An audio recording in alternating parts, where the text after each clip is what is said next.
Hello everybody and welcome back to World of Warships Legends. My name is Spartan Elite 43 and tonight I got a bit of a special for you guys. I'm in a destroyer.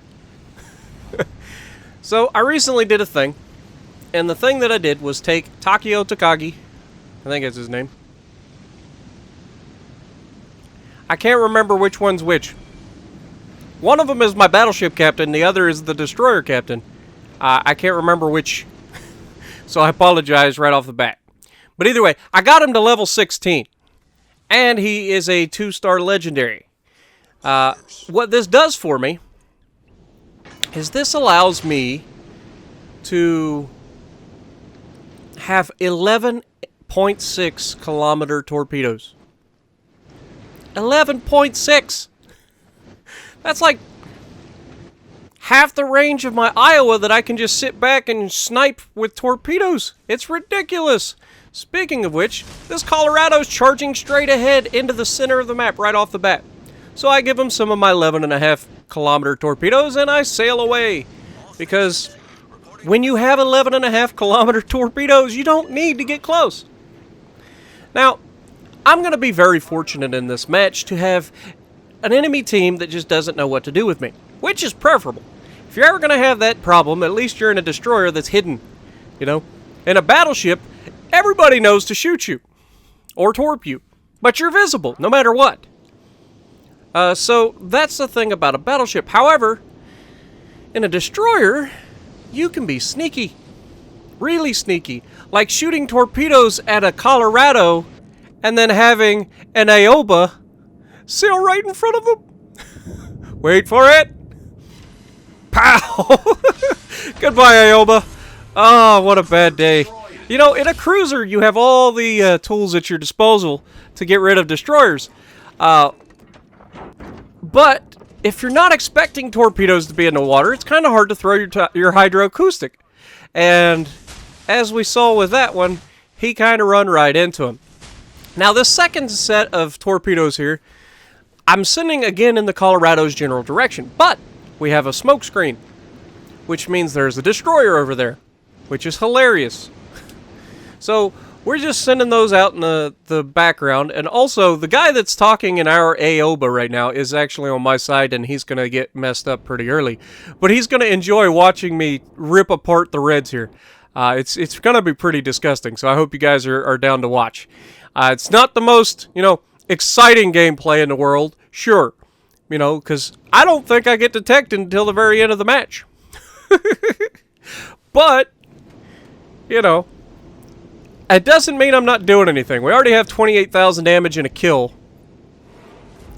And the Colorado looks to be changing course, so we're not going to hit him, which is a shame.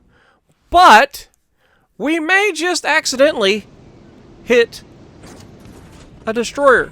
But it doesn't appear to be a thing. Now, we have torpedoes in the water, and so we're gonna... Oh, hello.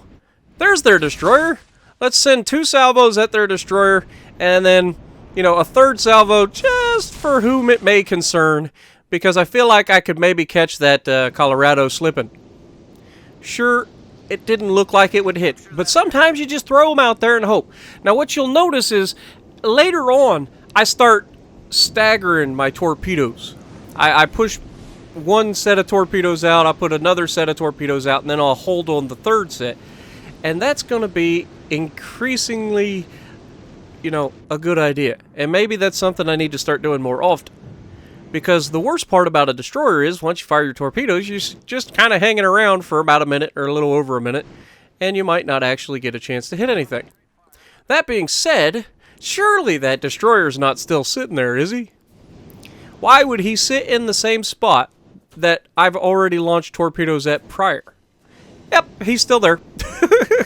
So we managed to get another hit with a torpedo, and I'm surprised that the guy's still alive, but notice how long that smoke screen was. It wasn't very long, and there's only one destroyer left on the enemy team, and that is a Jervis. So I kind of put 2 and 2 together that it was a Jervis that's over here. So in a one-on-one battle, guns blazing, he would normally have the advantage. However, he just took a torpedo from a Japanese destroyer, which means he basically has no health left. And I'm full health. So now I'm not scared, and look, he in fact has no health left. We get a shot off on him, we do get detected. I go ahead, I get a second salvo on him, I pop smoke, I get a third salvo off, and then I start turning and running. I'm not going to sit in the smoke screen. Why? Because the entire enemy team is converging on this location. The last thing I need to do is let them catch me. I have speed, I have concealment. I don't need to be here when they get here. So, we're just going to go ahead and give a wide spread on all of our torpedoes that we had on us towards the Bayern out there on the left. He's got himself out in the middle of nowhere. There's no real cover for him. And so, assuming he's not going to maintain a course, knowing that there's a destroyer right around the corner from him, I just give him as many torpedoes in as wide an angle as possible to maximize my chance of potentially hitting him. And it works out in my favor. Because, as you'll see in a moment, I start zooming in on him, and he cuts all the way back to try to converge with his team. And that turns him right in front of 2 more torpedoes. So we get the hits, and there goes half his health, taking our damage total up to 69,000 damage. And we ain't done yet, folks. There's still a lot of damage to be had, and a lot of disgruntled reds to troll here with my inability to play torpedo boats.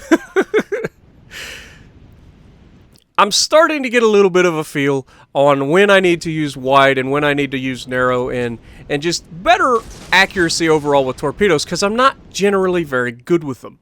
And I'm still not consistent enough to be kind of like putting myself up there like my battleships necessarily.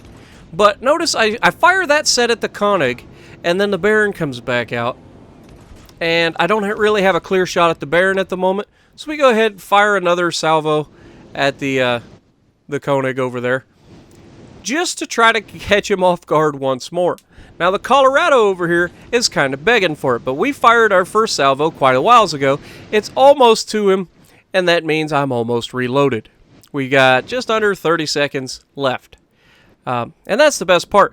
When you stagger your torpedoes, about the time that you need to get a next set, you can be shipping torpedoes out again. It's disgusting. Especially when they're 11 kilometers and you can just throw them out there and hope that somebody runs into them. And now, this Colorado hasn't been bugged for a while, so I'm figuring he's getting complacent. I mean, if you're seeing torpedoes get shipped at everybody else, surely those torpedoes won't be aimed at you, right? Right? Well, here's a lesson to you guys. If you're spotted and you can't see what's spotting you, start taking evasive action. Assume you're the target. Because when you don't, it's not going to be a good day. You're in a battleship that's really big target, and you're giving your broadside to a destroyer. And I can't really blame you in this case, because you're not trying to get involved with the destroyer, but in order to get away, you're still giving me a good portion of your ship to hit with torpedoes. So we shipped one off back there to the Baron. Didn't hit him. Or at least we haven't hit him yet. We've got 2 salvos on their way, and we just managed to take torpedoes from our Gneisenau, and I'll be real honest, I got a little salty. I was like, what are you doing shipping your torpedoes off? And we take down the Colorado.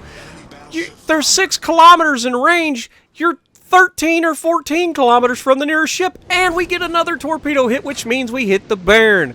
And that means he has no health left. And you know what that means? We're over 100,000 damage. And we've got our high caliber with a devastating strike. We got that right off the bat. Now, the Baron is again looking like he's going to sail in a straight line, so I ship another set of torpedoes on my way to him through the gap between the islands. And what I'm guessing happens here is that these guys are just not expecting my torpedoes to be back so soon. Hey, look! The Koenig! How you doing, brother? You're giving a very, very good profile to these torpedoes, so, God, I hope you maintain course. And again, it's just one of those... I was attacking so many people at the same time that I think that everybody just assumed that they weren't being attacked. Because they see this guy get hit with torpedoes and that guy get hit with torpedoes. Well, you're not expecting the torpedoes to come to you. Now, the Baron, to his credit, changed course and got away. The Koenig, on the other hand, not going to be so lucky. Now, in fairness, he does have a destroyer escort, and I don't know if he sees these in time or not, but that smoke screen is pretty much perfect to conceal these until the very last moment.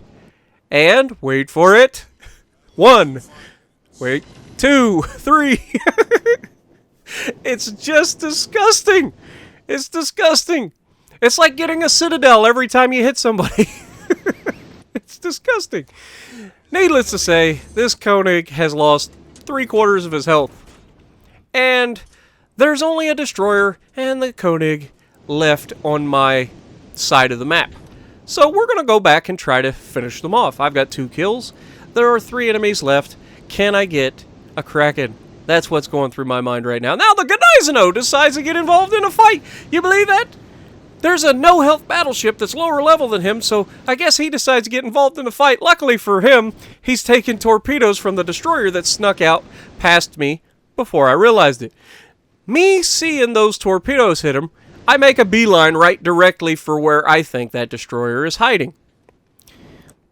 This also allows me to get into an attack run on the Koenig. So, oh, there he is. He fired his guns. Why would you fire your guns? You got no health, but, I mean, what are you doing? But, I guess, when you got nothing left to lose, you might as well give up, right? We get a shot off onto him, and... oh, we didn't quite finish him off. It's a shame. But we're loaded again. This one looks true, and he slams on the brakes. This guy's not going down without a fight. However, he's now going in reverse and now going very slowly into the easy target to hit. And down he goes. And that allows me to take on the Koenig with my torpedoes. Hi, remember me, Sunshine? I'm going to go ahead and use my guns for the moment, but I'm going to throw some torps out there, and we'll just give you the wide salvo here, just in case you decide to change track. Oh, really, Gneisenau? Really? Ah, robbed of my kill by the guy sitting at the back doing literally nothing for the entire match. Yay. You know, I guess he had to get something. But we're making our way back. The Gneisenau across the map doesn't have much health left. He doesn't look like he's going to survive long enough to get in range. But remember, we have an 11.5 kilometer range. Doesn't take long to get in range. But we're not loaded yet. And unfortunately, he's not going to make it. But I hope you've enjoyed. It was a pretty good result for a guy that's not a destroyer player. You guys know that. I'm not very good in them. But I thought you guys would enjoy this because it was just so much ridiculous, like, easy torpedoing. You know, you just got to love it. So if you like what I'm doing, punch the like button, leave a comment below, subscribe to the channel if you haven't already, and as always, I will see you in the next video.